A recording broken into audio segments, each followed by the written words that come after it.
Hello there guys! As of today, January 1, 2026, New Year po. Happy New Year everyone! Lalo na sa mga patuloy pang nanonood sa ating YouTube channel. Well, as of today po, ito po yung ating mga naka-reserve na rooted bougainvillea dito at naghihintay ng shipment.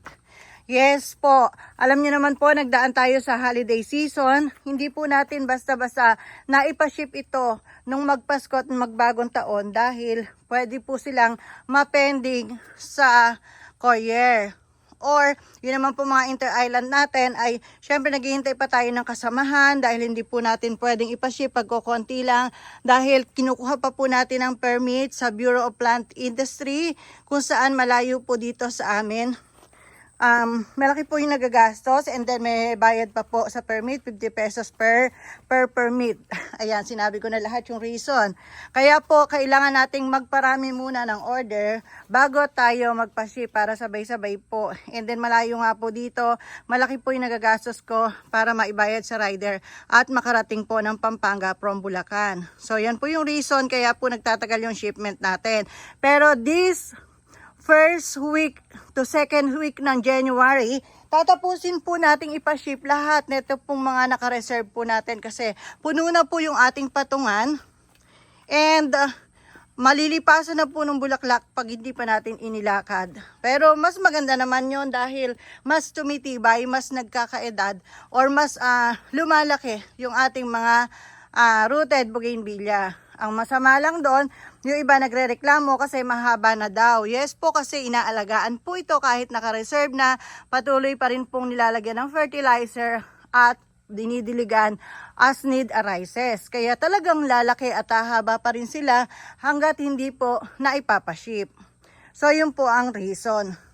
Ngayon, sa lahat po ng mga may order na to, settle na po natin yung ating account para maisa-isam na po nating ipaship after po nitong New Year. Yan, unahin lang po natin yung drop and go kasi yun po ay madali lang kasi once na dinala mo dun sa drop and go hub, kinabukasan nasa yun na kung medyo malapit at kung medyo malayo ay pangalawang araw. Ganun lang po kadali.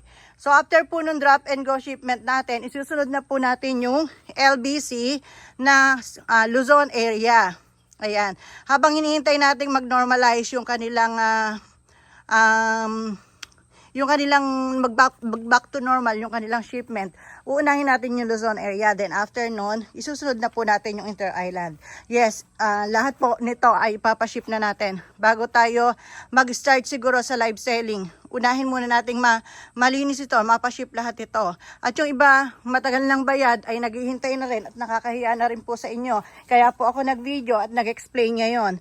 Yun po yung reason kaya yung mga inter-island shipment natin ay medyo nagtatagal. Naghihintay pa po ako ng kasamahan kasi po, lugi po ang inyong hardinera, kaya pasensya na po kayo.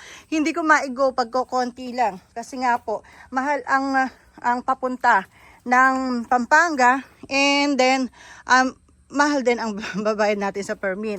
So kailangan marami para yung sulit, ganun po.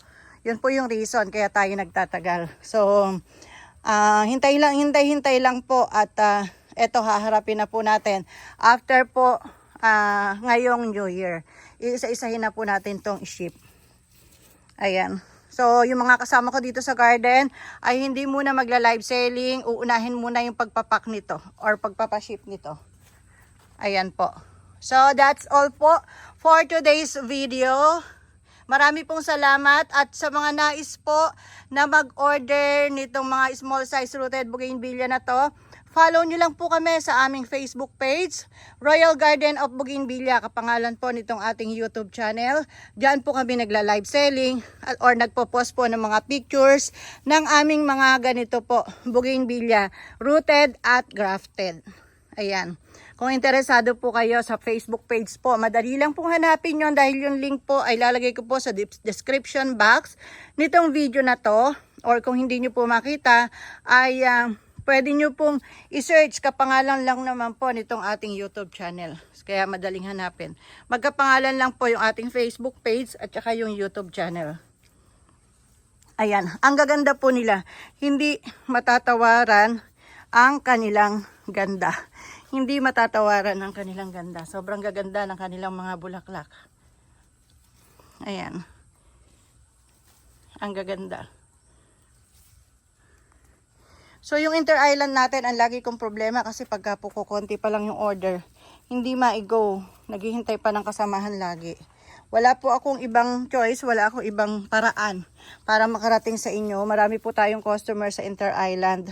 So, minsan pabor na rin kasi habang nagtatagal dito, lalong tumitibay sila. So, pagdating sa'yo, less problema, less stress kasi medyo magulang na yung ating mga bougainvillea. Yun na lang po ang tingnan natin. At sa susunod po ay monitor natin yung ipapadala nila. Titingnan po natin at sisiguraduhin natin na kung ano man yung problema dati ay ma-lessen po natin. Ayan.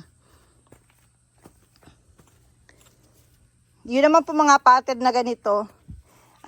Hindi po lahat ay pwede nating i-uproot kasi po yung mga ganito pong variety na pababa ang orientation ng mga sanga. Minsan hindi sila matitibay, sensitive sila. Kaya hindi lahat ay pwedeng i-uproot. So pinipili lang namin yung mga ina-uproot na ganito pong potted. Karaniwan po sa pababa yung sanga na ganyan, medyo mas sensitive eh. Kaya hindi lahat ay pwedeng i-uproot para ma-box ng LBC. Kaya mas maganda po yung potted na ganito kung drop and go shipment para hindi na po maialis sa pot. Kasi po ang pinipili naming ipat na ganito, ang sanga ay pababa ang orientation. Which is, sila naman yung mga masiselan. Magaganda pero masiselan. Kaya tayo nagkakaganyan. So lahat po ng mga desisyon dito sa garden or lalo na sa ating pagbebenta at sa shipment natin ay may mga dahilan po kung bakit ganon. So pagka may time ako, i-explain ko sa inyo kung ano yung mga nagiging dahilan ng mga nagiging problema natin, encounter natin na problem. Ayan. So kung may interesado po sa inyo na bumili dito, wait namin po kayo sa aming Facebook page. Follow nyo lang po kami para nakikita nyo po yung aming updates every time na magpo-post kami for live selling or every time na magpo-post ng mga pictures or videos ng mga rooted or grafted ay makikita nyo po. Follow nyo po kami sa aming Facebook page. Yan. Pag di po kayo naka-follow, mahirap makita. So kailangan po natin mag-follow. Yan, ang gaganda nila, diba? Kung ako yung walang ganito, nagkataon lang na ako yung may-ari ng garden. Pero kung hindi ako yung may-ari ng garden, talagang bibili rin ako ng ganito. Kasi ang ganda-ganda naman talaga nila, lalo na po pagka umaga na pagising mo ay ganito na yung makikita mo. Nakaka-relax, nakakawala ng stress, nakakagaan ng isip. Lalo na kung marami kang iniintindi, marami kang pasanin sa buhay. Ayan, marami kang dapat intindihin sa buhay, ang iyong trabaho, ang iyong lahat na whatever sa buhay mo, ay kapag ganito yung nakikita mo, parang medyo nalilimutan. Ayan, ganyan yung tamang term. Nalilimutan ang mga intindihin sa buhay. Ayan, ang gaganda po nila. Ayan. Thank you so much po for watching. And, ayan. Kung interesado po kayo, wait po namin kayo sa aming Facebook page. Thank you!